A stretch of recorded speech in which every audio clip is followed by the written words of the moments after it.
দিনাজপুর হিলি স্থলবন্দর দিয়ে ভারত থেকে আবারও আলু আমদানি শুরু হয়েছে।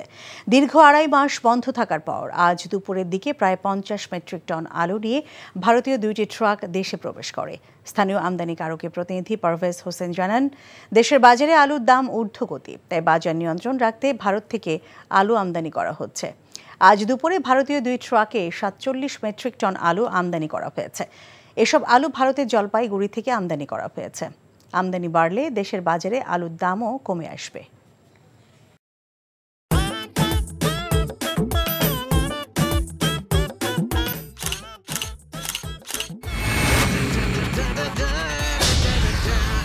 Thank you so much. শুধু থ্যাঙ্কসই দিবেন আর কিছু দিবেন না? যদি দেওয়ার মতো হয় সো যে কোনো কিছু।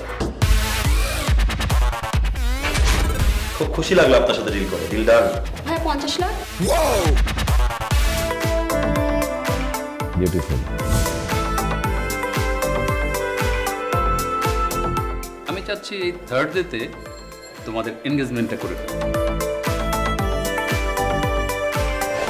এখানে তো রতন নামে কোনো কিডনি ডাক্তার নাই।